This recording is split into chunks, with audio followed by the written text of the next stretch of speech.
자, 일본을 방문하고 있는 우리 국회 대표단과 일본 집권 여당이죠. 자민당 지도부와의 면담이 돌연 취소됐습니다. 네, 우리 대표단은 일본의 화이트리스트 배제 강행이라는 아베 총리의 의중이 담긴 것으로 받아들이고 있습니다. 오늘 밤 귀국하는 국회 대표단은 잠시 뒤 방문 성과 등을 공유하는 간담회를 엽니다. 일본 도쿄 취재기자 연결합니다. 우철희 기자. 네, 일본 수도 도쿄에서 태극기가 휘날리는 이곳 주일 대한민국 대사관입니다. 네, 대사관 앞인데 자, 일본 자민당과의 면담이 그야말로 돌연무산이 됐습니다. 경위와 의미 전해주시죠. 네, 원래 오늘 오전 우리 국회 대표단이 일본의 집권 여당이죠. 자민당 지도부와 면담이 예정되어 있었습니다. 이 자리에는 일본 자민당의 2인자이자 우리나라 정당으로 따지면 원내대표격인 니카이 도시히로 간사장도 자리에 함께할 예정이었습니다. 원래 어제 오후로 면담이 예정이 돼 있었는데 어제에서 이제 오늘로 연기가 됐고 어젯밤엔 아예 일방적으로 취소 통보가 날아들었습니다. 취소 이유는 북한의 미사일 발사와 관련해 당내 긴급 안전보장회의 개최 때문인데 미사일 발사가 어제 감행됐다는 점에서 설득력이 상당히 떨어진다고 볼 수 있습니다. 우리 측은 상당한 외교적 결례라고 불쾌감을 나타내면서 강력 항의했습니다. 한일의원연맹 우리 측 회장이기도 한 더불어민주당 강창일 의원이 관련 입장을 밝히면서 다만 구걸 외교는 하지 않겠다고 강조를 했습니다. 자민당 측의 어떤 추가적인 대응이나 혹시 다시 만나시려는 노력을 더 하시는 건가요? 왜 합니까? 우리가 이 거지도 아니고 왜 합니까? 일단 충분히 뜻은 전달되었고 이제 자민당에서 이게 아베 정권의 이제 이 진심이 뭔가 속내가 뭔가 충분히 알기 때문에 하는 거지. 저희들이 구걸 외교 하러 온 거 아니에요. 저희들이 뜻을 전달하라고 온 거지.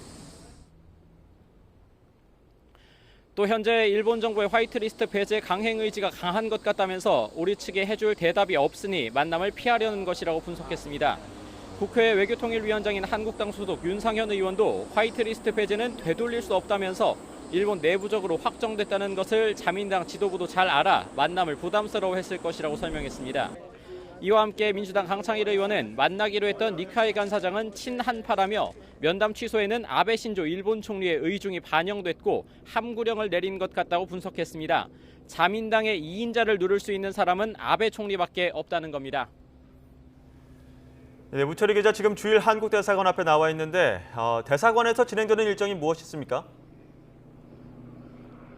네, 지금 제 뒤로 보이는 곳이 바로 주일 대한민국 대사관입니다. 이곳에서 잠시 뒤 오후 5시부터 우리 국회 대표단의 득파원단 그리고 취재진단과 함께 간담회가 진행이 됩니다.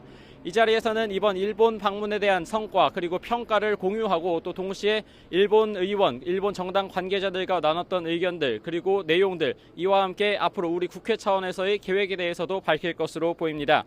무엇보다 관심은 한일 의원들의 공동성명 채택 여부인데 지금 분위기로 봐서는 우리 측의 단독 입장문 발표 정도가 있을 것으로 보입니다. 앞서 우리 대표단은 오늘 일본의 야당 지도부들을 만나 수출 규제 조치 철회와 화이트리스트 배제 불가 또 갈등 해결의 필요성을 강조했습니다. 특히 일본의 제1야당인 입헌민주당 지도부와의 면담에서 대표단 단장인 무소속 서청원 의원은 최근 악화 일로를 걷고 있는 한일 관계를 대화를 통해서 파국을 막도록 협조해달라고 요청했습니다. 이에 후쿠야마 데스로 입헌민주당 간사장은 일본에서도 양국 관계 악화의 우려가 있다면서 한국 의원들의 방문을 진지하게 받아들이고 일본 정부에도 꼭 입장을 전하겠다고 밝혔습니다. 다만 우리 측 서청원 의원은 일본 정당 지도부가 공통적으로 강제징용 배상이나 화해치유재단 해산 등 우리 측의 국가 간 약속을 저버려 유감이라는 뜻을 밝혀 여전한 간극을 드러냈습니다. 간담회를 끝으로 1박 2일간의 일본 방문 일정을 마친 국회 대표단은 한국으로 돌아가게 됩니다.